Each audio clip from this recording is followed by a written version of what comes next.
hopefully no one died from overindulgence on turkey or whatever it is that tofu turkey or whatever your Thanksgiving choice have been.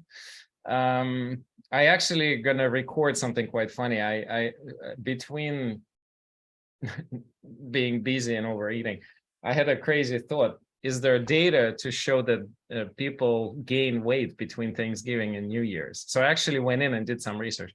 So I'm gonna not spoil the alert because I want to do I'll do the YouTube video on that separately, and then I'll talk to you guys. So let's do the questions first. There's an actual question that's already was in there. And the question was sort of, should I be getting a flu shot? I think it was open-ended question. Let me just do this as an answer real quick, because I think what I should do is to give you an official CDC statement, and then I'll tell you sort of how what's my opinion here is on that. I'll put the CDC link that I'm using into the chat. There was a period for quite some time that CDC recommended that only high-risk categories get flu shot, and I don't know when, but it did change. So it changed to the fact that pretty much all adults should be getting a flu shot according to the CDC. Here's the link. I just put it out there. And then they kind of specified that if there is a shortage, then the priority should be given to those who's over 65 or who have immune deficiencies of any kind or complex medical problems that increase risk of severity of flu. It's kind of a loose statement there. And then there's a whole list of people who should not be getting certain shots or who should be getting different types of, right? Because there's a lot of different vaccines on flu. So in essence, use that data however you personally feel right. We are seeing a lot of flu. I will tell you that. In the last week, I probably had 10 patients. And I had a couple of patients when it looked way worse than COVID. And one patient had a very high fever with a lot of muscle aches, and we even started vomiting at some point. So we were even considering sending patient to the hospital, but then just decided to try hydrating by mouth, and that worked fine. So, use your judgment. Okay, so questions, you know how to do it. Either unmute yourself or better put them in the chat, and we will let's do like 5 minutes maybe before I have something to show you, since I'm the one doing wellness today. So I'll show you, I'll have a topic to present. I can spend more time on that topic if you guys want, if nobody has any questions.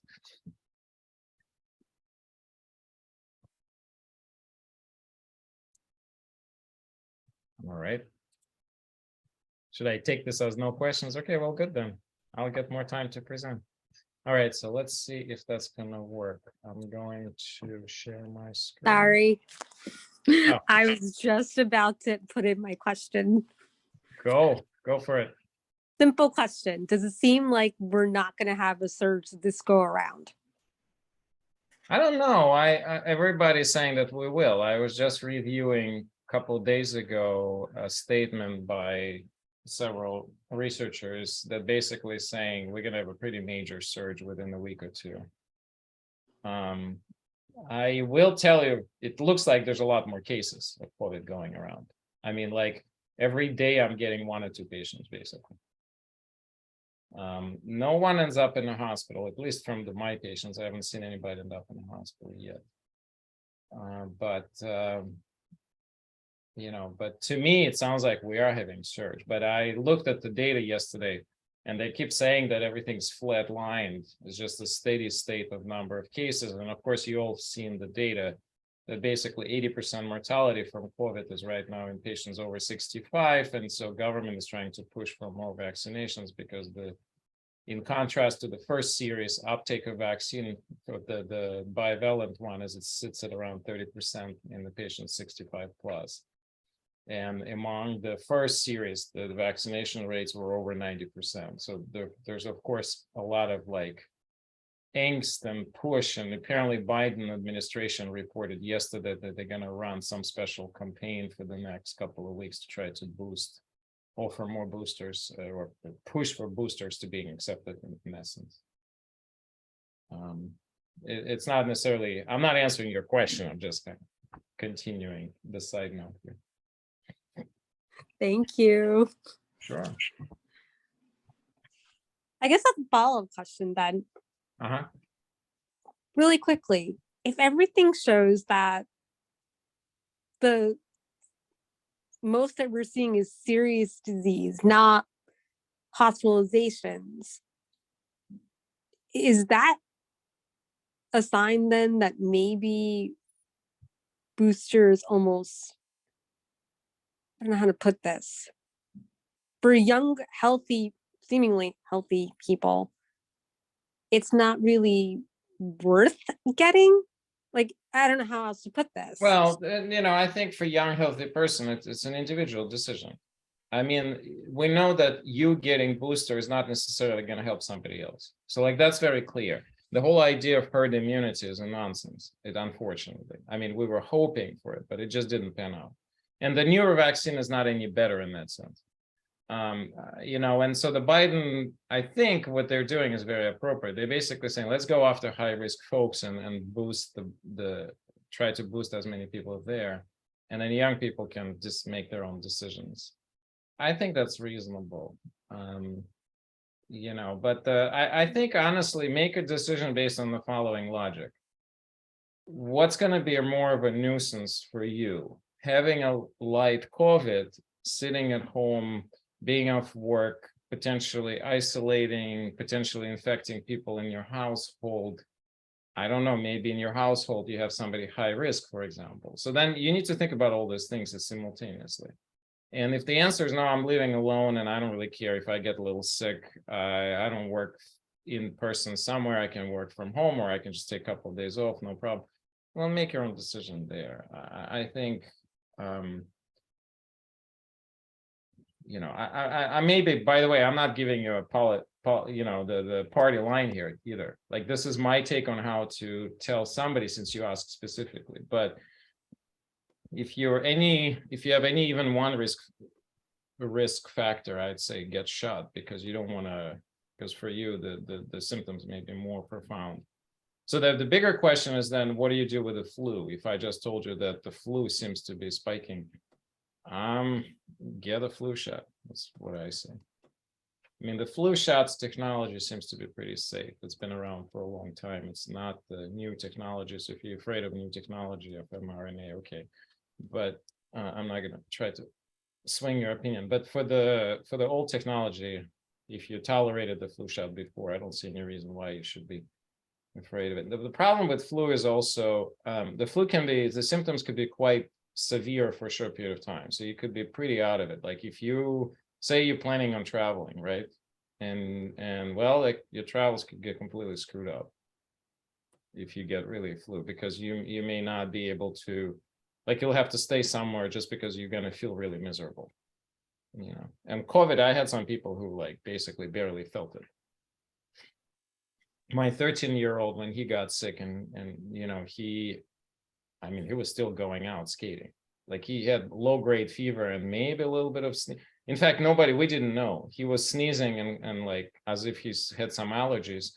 And they just tested him in the school, because they said, you're sneezing, well, you have to get tested. I'm like, this is crazy. And it turns out that I'm crazy, because they tested him positive. So they were right. And then, of course, he infected the rest of the family. I had one more question. Uh-huh. One more.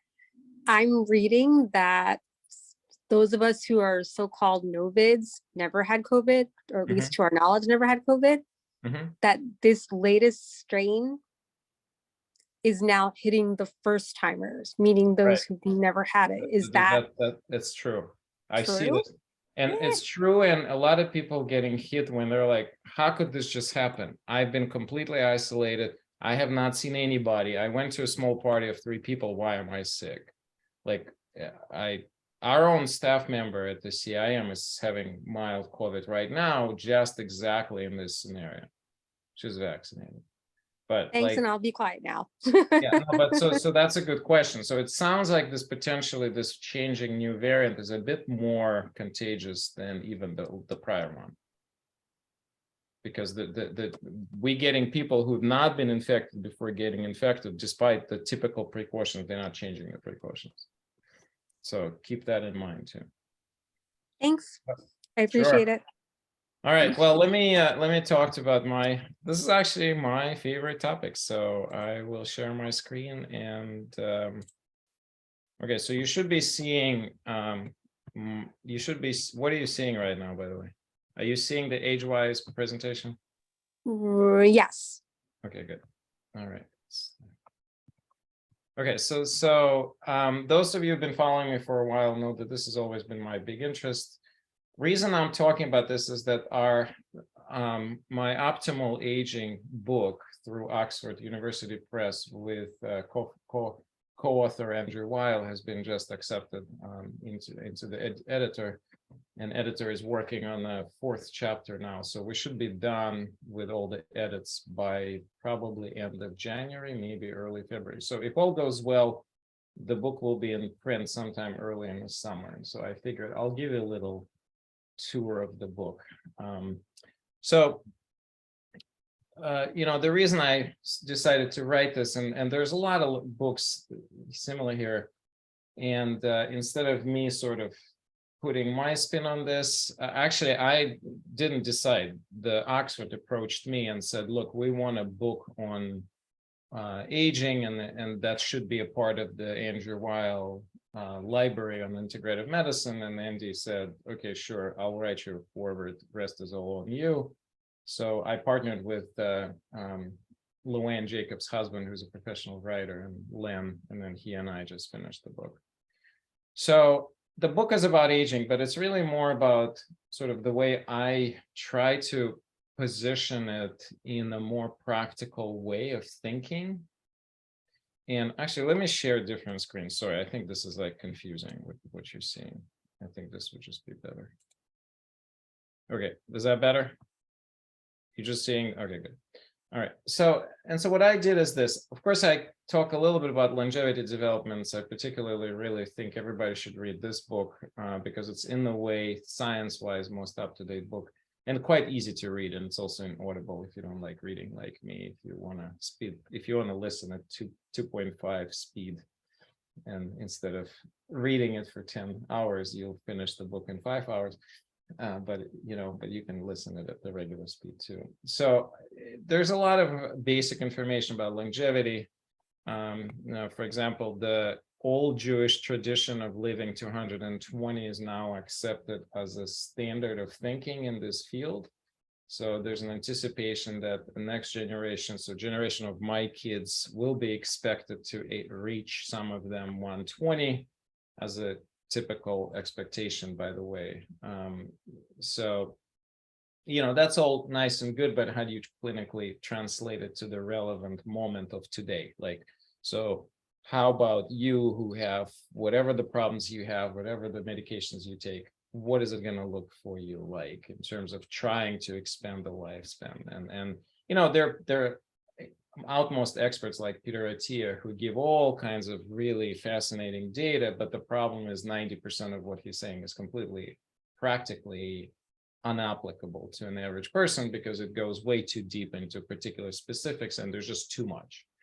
And so I tried to kind of synthesize it and make it relatively easy to read. And so in addition to just some basics like this one, for example, and also some of the theories that I just cover, basically, I go into taking the core of blue zones, which is the areas where people live high, where people can make it to 100 at much higher rates compared to an average areas of the world.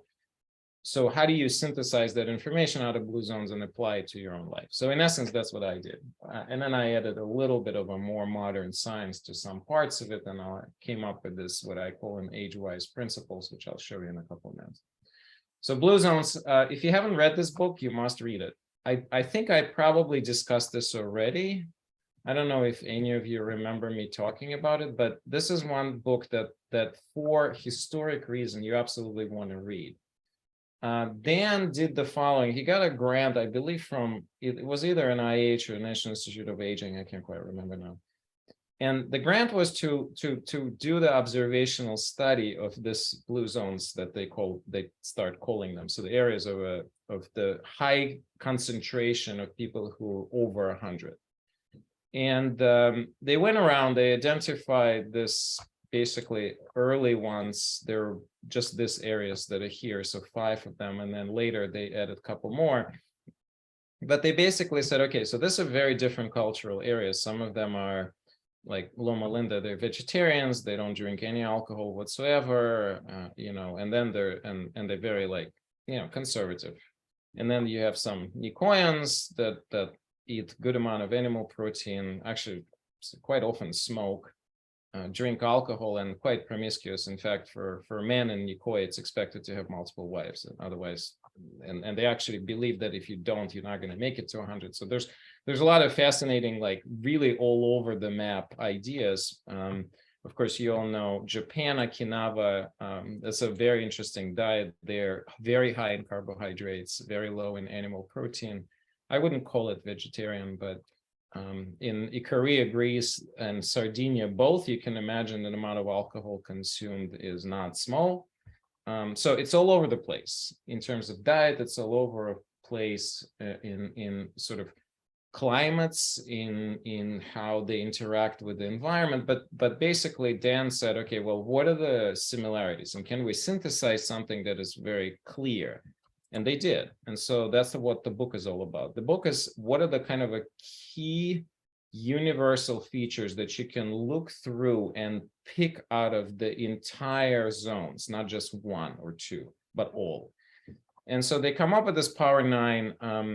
You guys are all going to have slides, so by all means, come back to this whenever you need to. But basically, a lot of movement, very high plant-based diet, not necessarily vegetarian, but just like the prevalence of a, what do they call it, plant slant? So most of your food comes from plant. Family first, like a lot of really strong social ties. Very important statement about belonging and the meaning in life. Very good balance between rest and activity, so the capacity of downshift very quickly and easily and be able to self-regulate. And so, like we think about this, and by the way, they did put the wine here. So the Dan got under a lot of criticism for this, because wine, alcohol is not universally there. Not in all in Loma Lindas, they drink absolutely zip, because this is Seventh-day Adventist. But then again, what do you do with the Koreans and Sardinians who men drink about a half a liter of alcohol per day, which would translate to, I think, 4 or 5 drinks. I mean, so all over the place, but they decided to put it out there in moderation, of course. So what I did is I kind of then said, okay, well, how do you take this home, right? So this is just a funny slide, because one of the main reasons why I'm doing geriatrics, if you can't joke about yourself and your own aging process, I don't think you should be. I feel strongly that they missed the critical aspect in blue zones. They missed the humor. I think that should have been replacing alcohol. That's my personal opinion. So I went to Korea a couple of years ago, pre-pandemic, and learned some pretty fascinating stories there. Those of you who don't know what this is, so Ikaria is this little island very close to Turkey. It's formerly a part of Greece, but it belongs to Greece, but it's really was used as initially as the island of, they use it as a jail, so they will send all the political dissidents and criminals over there to just whatever, so that they off of the main island. And so the island was very scarcely populated. It was very rocky, very difficult terrain. It was frequently raided by pirates because it was like quite isolated and not defended at all. So the people there were really sturdy, and they kind of figured out how to survive. And what happened basically, they adopted this living where they had to get everything from land, herbs of all kinds, foods of all kinds. So this is nuts just growing out there. They were in the natural elements their entire life. They basically were growing whatever would grow there, which is, very Mediterranean-like style food. You would think that because they're right on a sea, that they were eating a lot of seafood. Not so much, because catching seafood required quite significant efforts, and there was a lot of pirates. So the seafood was not necessarily the main staple of the food. In fact, the most of the foods, and they actually have a lot of dairy. So they brought in mostly goats early on, and then they were doing a lot of dairy right on, because they need to have some protein, and that was one of the easier way. And goats were just out there and eating and grass. But they follow, one of the things about Ikaria is it probably a little bit closer to most of the people with European descent, because of the way culturally, I think some of the ideas are a little bit easier to accept. And so, this was the first. I'm definitely going to go to all the blue zones throughout my life. So this was the first one I visited. And let me go back for a second. And one thing here I want to bring up, really important, is the food as medicine concept is so critical. And that's the concept that unfortunately societies like ours completely lost, right? So instead of taking a Tylenol for your cough, you will have a heather honey, or you will have, any kinds of herbs that grow right there, a sage. If you have some cramps, again, you're not going to take a pain pill. You're going to turn into your garden, and the garden is just whatever grows out there. That's actually also pretty amazing. They don't necessarily garden anything. They just naturally, because they live there and it's an enclosed environment, herbs just spread out. They brought some herbs and then they're just living there. And so they over time, everybody knows like what to use for what. And so those are the things that basically, by doing that, they escaped a lot of the modern complications of our medical system. Right? You're not going to take Tylenol, but you're also not going to take Tums, and then you're not going to take acid suppressants, et cetera, et cetera. So you're going to use the nature that may not cure you from more complex illnesses, but self-resolving issues will not be treated with medications that's going to cause side effects. So synthesizing all of this, so there's this 13 principles, and I kind of put them over the years of thinking through into categories that you can think of like this. So breathing, I put that as number one. So capacity to do the right breathing, and capacity to use the breath as the main distressing aspect, but also as the main regulatory. Whenever things start to get off kilt, breathing has to be assessed, reassessed, and return to basic. I mean, eat most plants and intermittently. So intermittent fasting, that's directly from blue zones without modifying much. So spend time away from thermocomfortable zones. And that applies both heat and cold exposure. And that has two critical aspects. So one, of course, we talked about cold training as being really good for immune system and for the metabolism, but of course the heat exposure is critical part of detox. But there's a bigger point here. If you're not being able to quickly adjust to the shifts in temperatures, you naturally at higher risk when you walk into the situation where it's 105 degrees outside and your body doesn't know how to experience this. You're going to be at high risk of problems. Born to move, this is my own rule. I don't have time to explain why I come up with this rule. So it's a 30 minutes of daily, 7 days a week exercise, but minimum of 2 hours a daily movement, and criticality of tracking that, so that you're not lying to yourself. Did I move 2 hours today or did I not? So having something that tracks you, and that you get a sense of, you don't have to be tracked every day, but that you're tracked on a regular basis. Believe it or not, I will end it in less than 5 minutes. I'll end it 3 minutes. So detox, so continuous detoxification and staying clean, so removing the toxicity from the environment. By the way, this is some of the resources that I really like. So Breath by Jane Nestor, and then Aly Cohen. I think Aly was giving talk to us a while back. So this book is called Non-Toxic. Optimizing micronutrients, we talked about that. And I do use a lot of supplements myself, and I do recommend supplements for a lot of my patients, but they have to be individually adjusted to your need. So if you have a methylation issue, okay, well, B complex will be for you. If you're vegan, for example, and you're not taking enough fatty acids, you could supplement. you have developing the osteoarthritis, the glucosamine may be a really good choice for you, etc. We talked about food as medicine. I do put cannabis in this category, by the way, heavily. So like using particularly topically cannabinoids in my family, I use it all the time, not just for two-leggeds, but for four-leggeds as well. I find that that's a very, very good treatment for all kinds of minor conditions. And then, of course, herbal adaptogens. We spent a lot of time in the past about it. I'm a huge fan of that. And then this is sort of the most important one, I think, that we constantly have to find and refine the meaning. So I think that, is that 13? Probably is, it should be. So, oh, there's more, right? So learning your shadows, this is not something you're going to see in a lot of books. So capacity of knowing your dark sides and capacity of knowing your weakness and learning from them and going there without fear and uncovering and unraveling that is critical. Of course, activity balance and rest balance, we've talked about that. Communities, so there's certain things are straight from blue zones and certain things are modified.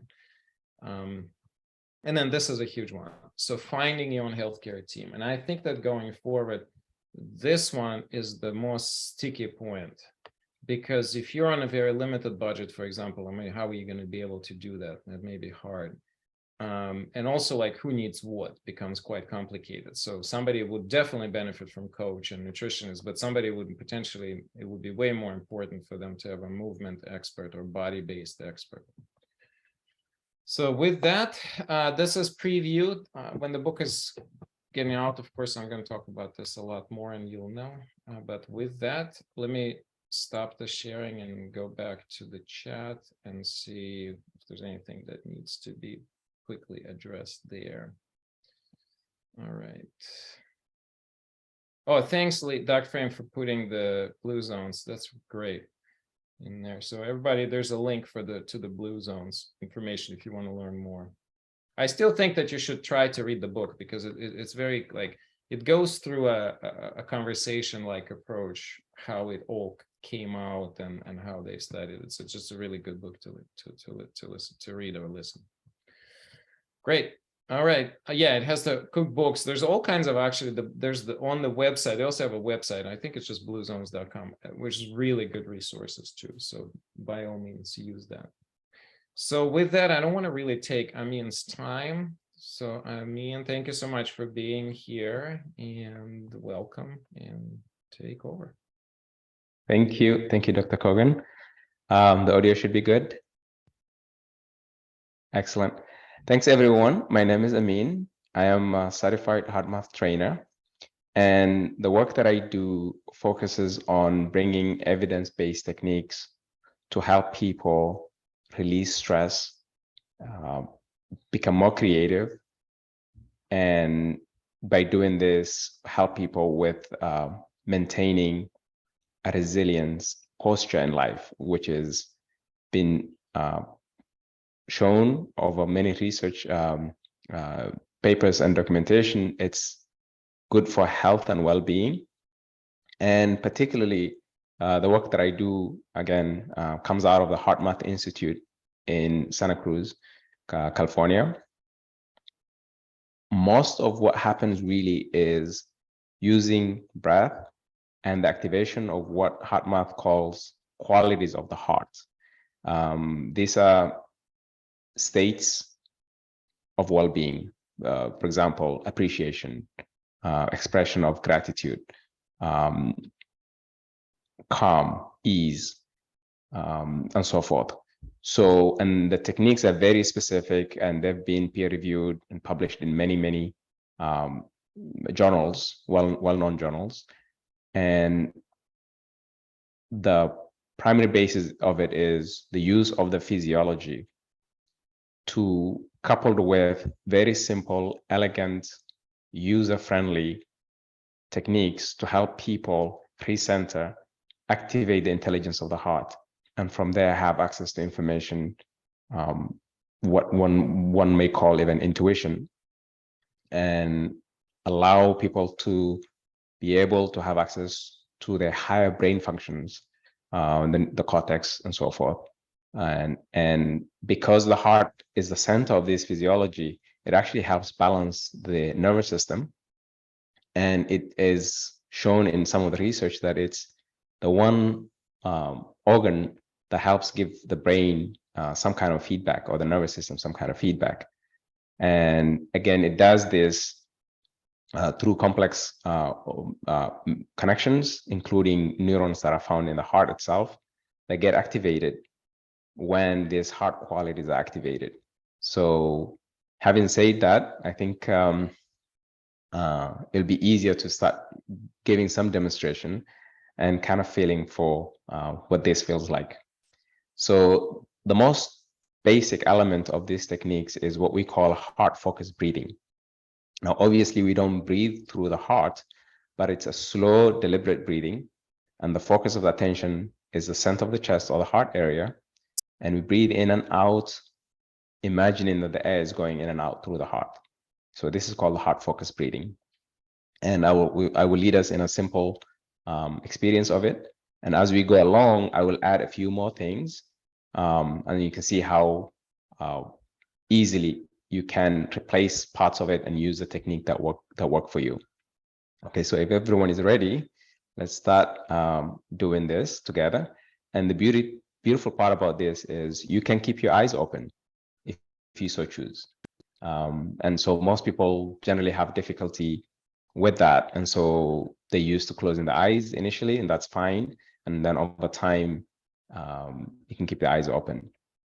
The main reason why this is also done is this way is because when we experience challenges in life, we usually tend to be engaged with others and the eyes are open. And so we can't just disconnect, right? And closing our eyes sometimes can be seen by others as a way of, pushing them out or closing them out and so forth.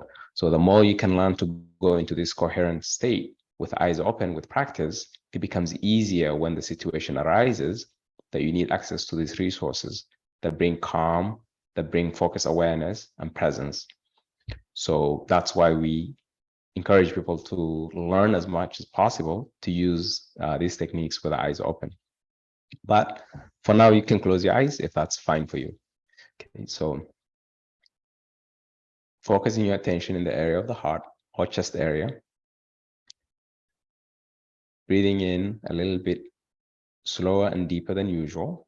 So you can breathe in for a count of 3 or 4, and then breathe out for the same. So you're keeping that balanced breathing. And as you breathe in, imagine the air is flowing in and out through your heart or chest area.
Okay, so that was a taste of the heart-focused breathing, which is the foundation for all the other techniques that are in the arsenal of the HeartMath techniques and technologies. There is also technologies that sometimes that we use and I use in my coaching and training. And what the technology does is give a real-time feedback so that if, for example, somebody is not breathing in deeper, it will help guide. And then it will also get feedback in about the same time that shows improvement. So it's sort of like a biofeedback. And it comes with a little app, and it's very powerful tool that I use it sometimes for myself. And I notice when I'm not breathing, it would, go red. I just deepen the breath and focus the attention, and I definitely see it changing colors, and the scores update accordingly. So now this is just the breath. Now the second part to this is the activation of the heart qualities. Again, the heart qualities are things such as appreciation, gratitude, an attitude of deep listening, genuine connection, and so forth, courage. So the way we do that is, again, we will start with the heart focused breathing, and then we will layer in the activation of the heart qualities, and then we breathe that into the heart. And whenever I demo this in live groups, where I can project the technology and show people with volunteers, obviously, it's always amazing. In that, the first stage, you see a significant shift when people start breathing slowly, focusing on the heart. And then the moment we go to the next part of it, then it's almost like a double in the scores of the resilience scores and the coherence scores that show up on the screen. Almost everyone I've done have had that effect. And so this is the power of the qualities of the heart. And so we're going to do that for now. Let's go ahead and do this. We'll start with a simple one. We call this an inner ease technique. So we'll be breathing in ease. So let's go ahead and focus the attention in the area of the heart, just like we did. And breathing in through the heart or the chest area. Imagine the air is flowing in and out through the heart or chest area. And you're breathing in a little slower and a little deeper than usual. Finding that slow and deep pace that's comfortable for you.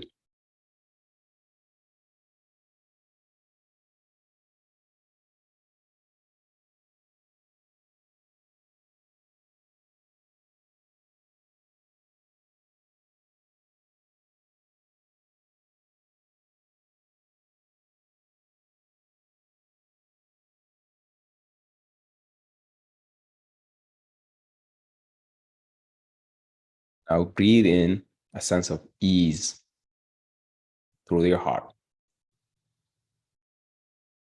That could be just sighing ease in. It could be any sensation that you may associate or feeling that associate with ease. So breathe that in through the heart.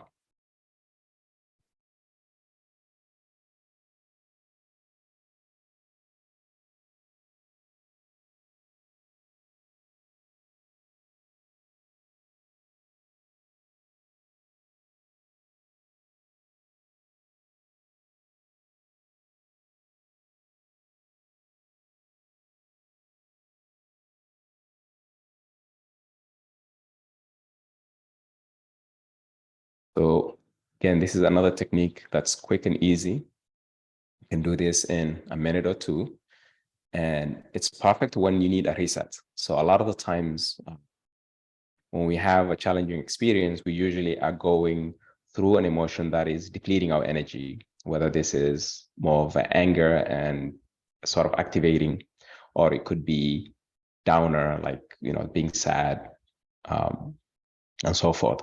Wherever we are, usually it's draining when we are in this emotional state that are challenging.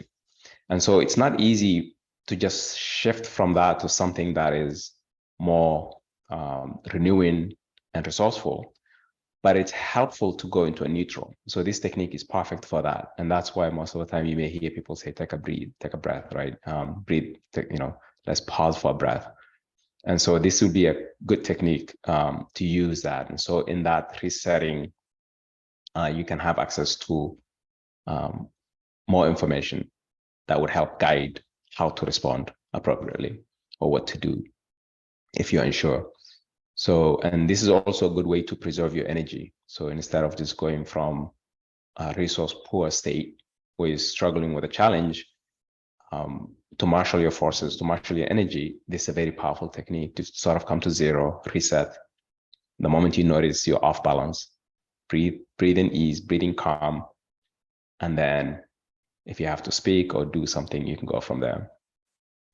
And so Now we go into a slightly more advanced technique. I'm just saying advanced only because we're going step by step. All these techniques are very simple, as you've already seen. So this one is what we call quick coherence. Very similar to the inner ease, but it's a little bit more, when you have a little bit more of time, right? And there's a little room to respond. There's a little room to reset, right? And so maybe you had a heated conversation and you've asked to take a break and you have about 2 or 5 minutes to collect yourself, or maybe you have a phone call that you need to have a conversation that's difficult. So this would be a very powerful technique to use for that. And it's called quick coherence, sort of resets it and brings a lot more of these renewing energies into the menu. So now you have more choice, heart quality to use. Okay, and so let's go ahead again, beginning again as all with the heart focused breathing. So becoming aware of your breath, focusing your attention in the area of the heart or chest area. Breathing in a little deeper and slower than usual.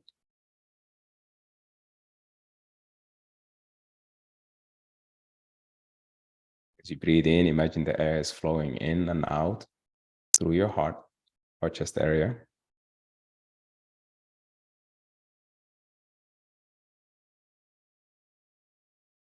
And finding an easy and comfortable rhythm.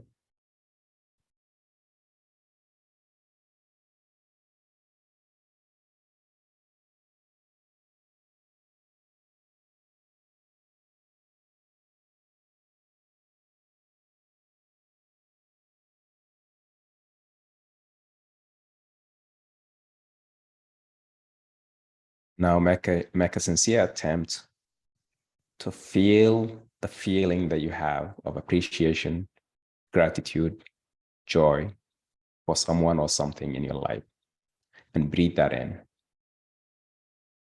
So you're going for the experience of having appreciation, gratitude, joy for someone or something in your life.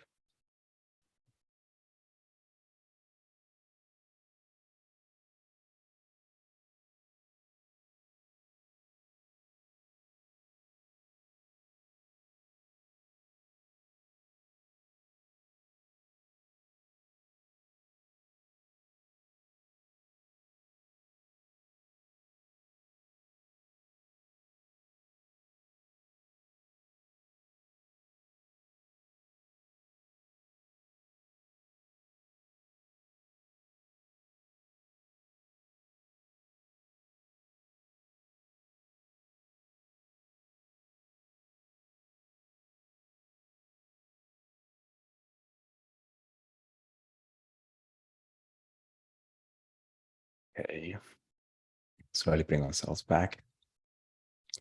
So far we have discussed doing the heart focused breathing, which is just focusing the area of the heart and breathing that in through the heart or chest area. And then we layered in with breathing in ease with using the inner ease technique. And then we just did the quick coherence, which is sort of like reconnecting with everything very quickly and having more of these renewing emotions available to you as resources. And each of these techniques can be used differently in different situations I have explained. The heart focused breathing is your all-purpose. You just catch you're not breathing in deep. You're breathing shallow, you're breathing to the chest, perhaps very high up. You want to deepen your breath. So the heart focused breathing is perfect for that. If you're in a heated situation and there's no way out, if it doesn't feel like there's no way out, then definitely the inner ease technique would be your go-to tool to sort of reset and come to center. And then if you have time to prepare, then you could use the quick coherence technique that we just did, which gives you access now to sort of think and feel, this renewing, regenerative, resourceful emotions that are renewing, and breathing that in.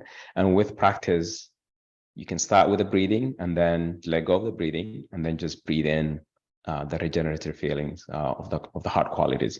So this is another technique you can do with practice. The power of these all of these practices is through repetition and continuous practice. And that's when that cumulative effect of undoing the built-up resources, the built-up stress in the system, and helping us build up the resource to be more resourceful and proactively more going into that responsive place rather than reactive, habitual place. It takes time, and that time is you build that by doing these techniques. Again, just short, quick, easy, 5 minutes, and then just over time, and you'd see the benefits. So one last technique I want to share is, again, just builds on this last one we just did, which is the quick coherence, which is what we just did, which is breathing in through the heart, slower and deeper than usual, bringing in these regenerative feelings of appreciation, gratitude, and joy, or any other that are accessible to you for someone or something in your life. You just breathe that in. So what we're going to do with this is, now when you have this is a very powerful technique when you have more time to prepare. Say it's the night before a big engagement, the following day, or a difficult meeting of some kind.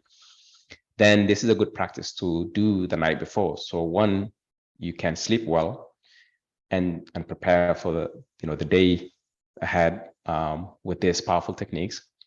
And the second thing is that it also is something you can use again the next morning when you wake up for about 5 minutes to 15 minutes.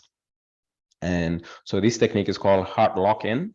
It's one of the oldest techniques in the HeartMath tools and techniques. And it's one I love to share. And it's also people who are more into spirituality and they want to have that connection to spirit or the higher self. This is also a good technique for that, and you can sustain this, for 15 minutes, maybe even half an hour if you want to, but ideally 15 minutes is good. 5 to 15 minutes is what we recommend. So we will do it for about 5 minutes, looking at the time.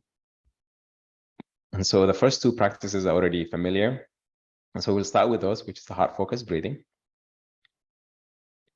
focusing your attention on the breath, bringing your awareness to your breath, focusing in the area of the chest or heart, the center of your heart or chest area. Breathe in a little deeper, a little slower. As you breathe in, imagine the air is flowing in and out through your heart or chest area.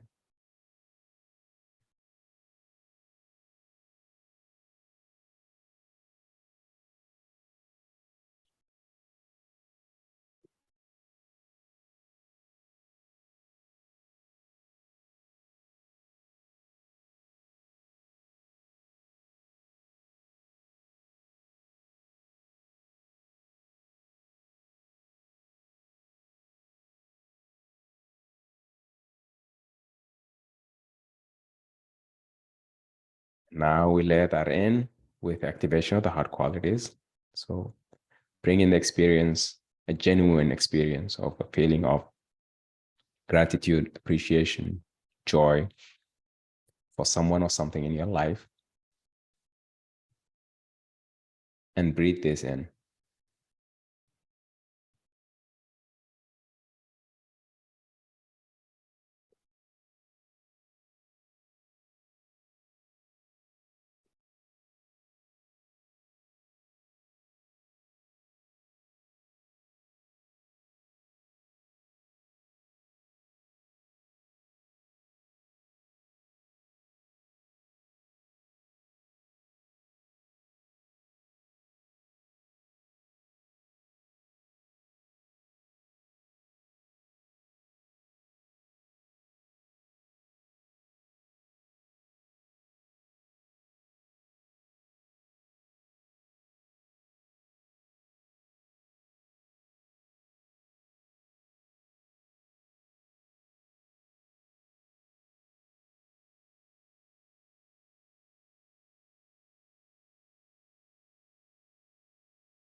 Now let's radiate that heart energies, the heart qualities that are activated in your chest area. Now go ahead and radiate that first to your energy field, the electromagnetic field that surrounds your body, which extends way beyond the body, shining your heart.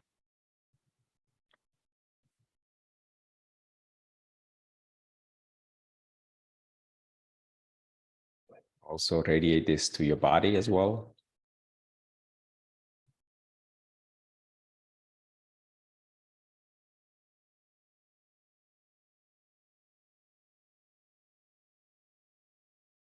If there is a situation, you can radiate that to the situation. And any parties that are involved, other people.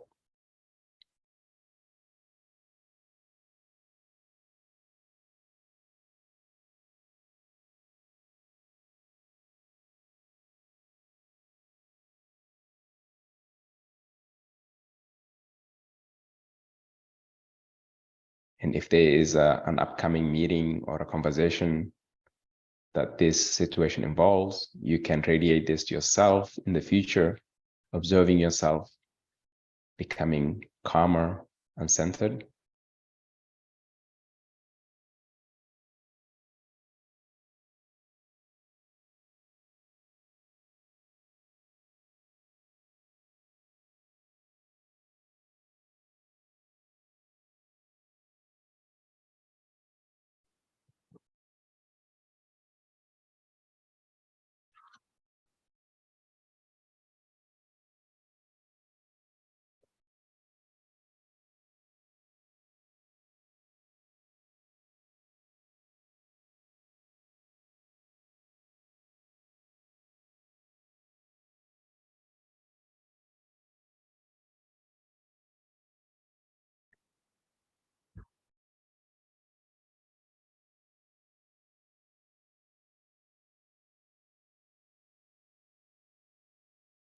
Now that before we close out this meditation, I want to take this opportunity for us to co-create a reservoir of energy that we've just built, focusing all of our attention in this reservoir of energy, becoming aware that this will be available to you anytime you need.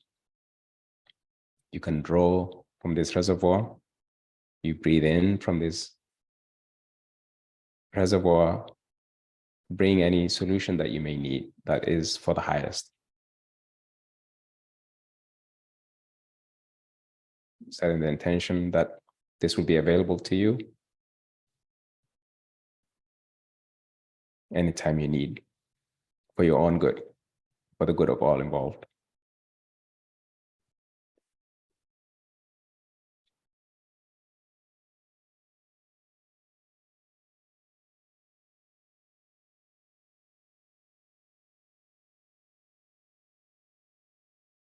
Okay, so this brings us back out.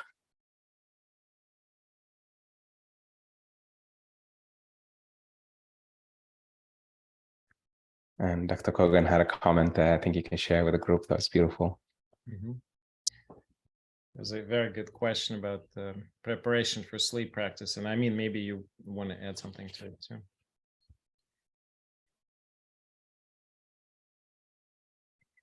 So I also teach a technique called Yoga Nidra, which is the yoga of sleep. Very powerful technique. And one of the items I find very helpful is gentle stretching, massaging of the face and the extremities, the hands, the arms, the feet and legs, counting down from a number. So those are some of the techniques. Progressive relaxation. Thank you, Amin, so much. And please do put your contact information in the chat for everybody in case somebody wants to reach out to you. And it will also be in the email for Free Zone, right? Right, Amin? Yes. Okay. Great. And well, Janet, what do we have next Friday? Next Friday, we have Amy Sadek, who is a PhD and acupuncturist. She is an assistant professor of occupational therapy at the Keck Graduate Institute in Riverside, California. She's going to be doing our wellness talk, and the mind-body practice will be the wonderful Catherine Miller. And I will not be there next Friday, so I hope that either Ashley or Lee will be able to answer questions. I'm taking a couple of days off. And then, so I'll see you all the following week, which would be the 16th, I believe. I believe I'm right. Dr. Kogan, can I ask a question? I was going to write it earlier, but we went to the breathing with the so if the new variant is what was the word you used? Oh, more contagious. Mhm. Is it advisable then to take the current booster vaccine? I haven't had the fifth one, whatever is the current one. Well, so the idea is that if you've gotten the previous booster relatively recent, you probably don't need to have it. But if you're already more than 6 months out of the previous booster, then yes, go ahead and get the new one. I actually don't even know if you can still get the old one. I think everybody is now getting the new I one. think it's the new one. Okay, mine is, I don't know. It's about August. I took the fourth one. So I think August, you're probably still in that window. You can wait a little bit more. Okay, thank you. Well, thank you, everybody. Have a good week, whatever. Okay, thank you. Bye-bye. Thank you. I mean, everybody have a wonderful weekend, and stay safe out there. Thank you.